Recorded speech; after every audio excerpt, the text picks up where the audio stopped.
Hello and welcome back to the Gubba Podcast. I am Gubba, a first-time homesteader following in the footsteps of my homesteading forebears.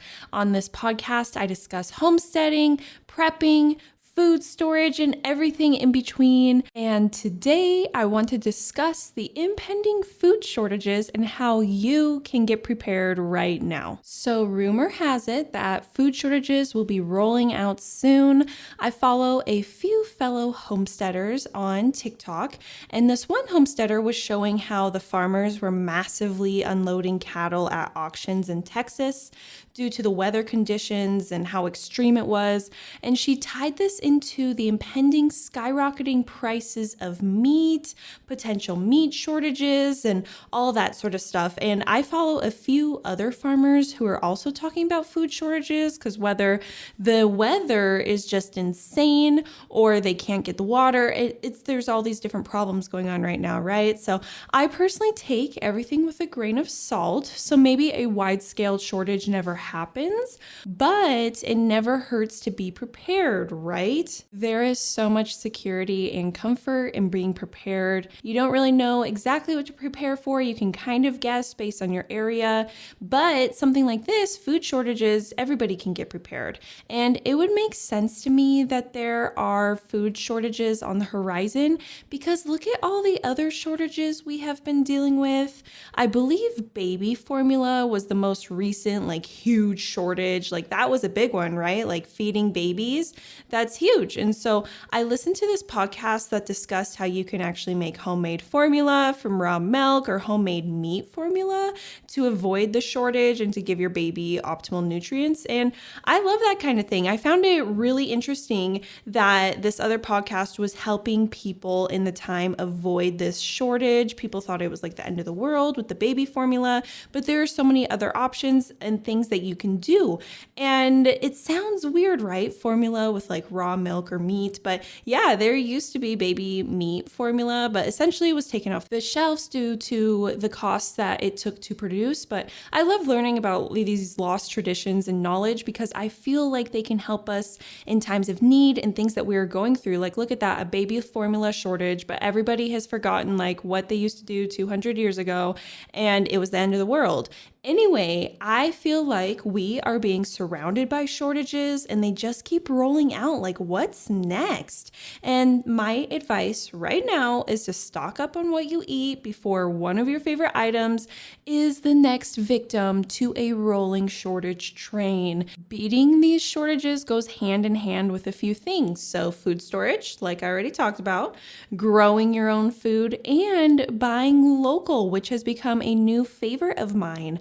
All of these things will save you from facing food shortages. You don't want to be enjoying mac and cheese one day, your favorite boxed mac and cheese. Then the next thing you know, your favorite boxed mac and cheese is out for the unforeseeable future, Continue to enjoy it by stocking up on your favorite noodles, or better yet, learning how to make your own noodles and mac and cheese from scratch. But in a situation like that, I want to be able to thrive and kind of just continue on as normal and not just survive, I want to eat my mac and cheese. Do you remember going to the store when there were no noodles on the shelf, no boxed items in sight? Because I do. And I talk so much to you all about food storage because it is so vital and important to your survivability. Growing your own food is a priceless skill that is key to surviving in tough situations, and also learning how to shop local can be an absolute lifesaver. All three of these things are what will protect you and your family from any food shortage that rolls your way. And I genuinely believe they're going to be rolling this way. So first step to do right now, today, is to start your food storage right now. Go open your cupboards, write down what you eat, and buy more of it. It's literally that simple. See what you can find and get it before it runs out of of stock and your favorite food runs into a supply shortage. And this isn't like fear mongering. This is just kind of the reality of the times that we live. Like stuff is just weird. So it's not me saying like, oh, you got to go to the store like right now, get everything, buy all the shelves. No, like you got to be smart about it. You don't want to buy stuff to hoard it. You don't want to buy stuff to waste it. You got to be methodical and have a plan. And this is definitely the most important step in beating the supply chain issues. It doesn't ever hurt to have more of what you eat, right? And that also goes hand in hand with supplies. And I've talked about this in other podcasts, but for me, I use a lot of paper towels. So it makes sense for me to stock up on paper towels and other common supplies that you use, like cleaning supplies. I have cutlery. I have extra food, obviously. So I just have a bunch of supplies that I will use. So paper plates, and I have, of course, everybody's favorite toilet paper. We all remember the toilet paper shortage of 2020, and let's not run into that again. I'm just here trying to help you so you don't have to be at your store fighting the local Karens over a box of mac and cheese when this situation rolls out, because guess what? You're already going to have that mac and cheese at home. You don't even have to worry about it. So the next step would be to shop local. Start looking for local sources that sell fruits, vegetables, and meats, because it is summer right now. The best place to start would be a local farmer's market. If you don't have a farmer's market, you can look up farmers in your area online and see what they sell. So this isn't like a farmers only sort of thing. You can literally just look up farmers in my area, and some of them have websites. You can find other sources. So seriously, source your farmers as soon as possible. They will have an abundance of meat and vegetables, and hopefully the more that you support them, the more you can support your local food ecosystem. So when you rely on big stores, we've all come to know they aren't reliable, as we have learned in previous years. The supply chain is so controlled and it's so delicate, and the stores are absolute chaos when anything breaks out. So you know what isn't chaos? Going to my local farmer every Thursday to get fruits and vegetables. It's peaceful, and I'm happy to support their growth, and I can go and see all the vegetables in their garden, the animals out in the pasture, and it is so cool. So try to find a local, reliable source of food. In some areas, there are co-ops, like farm co-ops, that you can join, where you sign up at the beginning of the year so the farmers know how much to grow. Then you get shares throughout the summer of that bounty. So that's really cool. And there's other like online local farms that you can go on and order produce or chunks of meat. And these farm co-ops and websites are great because they can provide you a source for what you need. You don't have to be scared for the store. You can then figure out how to store up these foods. So preserving them in like a freezer or canning or fermenting or pickling. So you see what I mean? So you can get in abundance, figure out how to store it long term. And you will never have to buy store-bought meat again, which is one of my favorite things. You can buy directly from the farm, see the animals out there super happy, and then preserve your excess. I don't know the intricacies of the meat market, but I do know the government killed the small dairy market back in the day. So who knows what will happen with the meat? I have a freezer full of meat that I rotate through and eat, and I can when I get time. Canning is a great preservation method for meat because then it becomes shelf stable for years and not susceptible to power outages. And I canned chicken for the first time a few months ago, already used it up. It was just so good. And it was just cool being able to use something that I canned. I love that. If you can't find anything local and do have to depend on a grocery store, I would learn to garden where you are at and whatever situation you have going on. Build some planter boxes and do the square foot gardening method. Like, go look that up. It's so cool. You can grow so much, like a huge abundance with that method. You can garden in an apartment, and that is a skill nobody can take away from you. Get some books, get some seeds, and just start somewhere. The food shortage seems to be no joke. It's been these constant rolling shortages since the weirdness of 2020. So seriously, like, who knows what is next? Like, what is going on out there? I've realized you don't have to know exactly what is going on to start getting ready. So that is why I am here to just encourage you, like, just go start getting ready. And a talk about preparedness actually popped up in my YouTube recommended the past few days.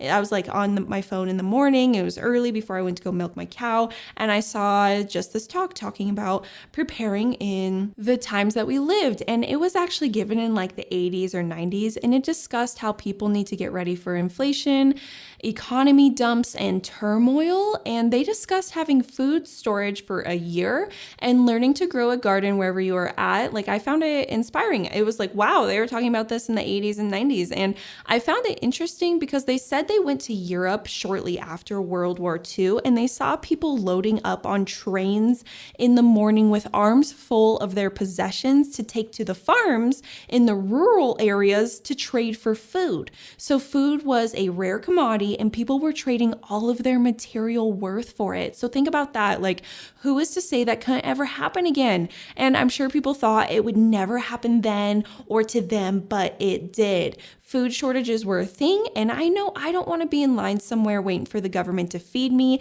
And listening to the story just really put it in perspective. Like, all these material things don't matter in a situation like that, like gold or jewelry or this cool name brand purse. Like, that's not going to feed you. You can't eat that. So I really enjoyed listening to that story. And I have a plethora of videos, podcasts, and social posts about building a food storage. And there is not any reason to start. If you don't think you have the space, evaluate what things are taking up your space and see if you can fit one of your most important needs in there. Food. You don't have to spend a ginormous amount of money right away. You can slowly build up your food supply over time, each time you're at the grocery store. And hunting down local sources for food is fun. Maybe I'm weird and I think that's fun. You become a part of a new community and you meet like-minded people. And I've really enjoyed this, and I'm not even a social person. And these people can also build out your network of resources. So say you want to learn how to garden. The people at your local farm food pickups will most likely be a great resource for that. They'll know like the gardening season in your area, what grows, what doesn't, and one person may have a skill or valuable resource to you and vice versa. So think about how that affects your community when you keep your money local instead of spending it at the big box stores. Like, you are helping your neighbors be successful instead of feeding the stinky monster of the big box stores. And no joke, as I was writing out this podcast, I saw a headline of Slim Jims are about to get expensive. And that popped into my feed. Like, what are the odds? Anyways, the article said the owner is hiking the prices of Slim Jims to offset higher costs due to inflation. So do you like Slim Jims? Well, get ready to pay more. You know who makes great beef jerky and other things of that sort? Your local farmers. Seriously, my local farm store has locally made jerkies and they are delicious and there's a variety. You can even learn to make your own with a dehydrator. Do you see how you can start to make a dent in the costs, beat inflation, and avoid food shortages? I don't believe it will be just Slim Jims seeing this price increase, but all food across the board. Learn to make your own beef jerky. This principle can be applied to almost all foods. Price of bread went up. Make your own for the fraction of a price. Price of milk went up. Get a cow. Just kidding about the last one, but you see what I mean? You can use your skills, your time, and your mind to really beat the system. So here's your steps to avoid a food shortage: build a food storage, grow a garden, and shop local. It's easy. You got this. I believe in you. And thank you so much for taking the time to listen to this podcast today. As you can tell, I'm super passionate.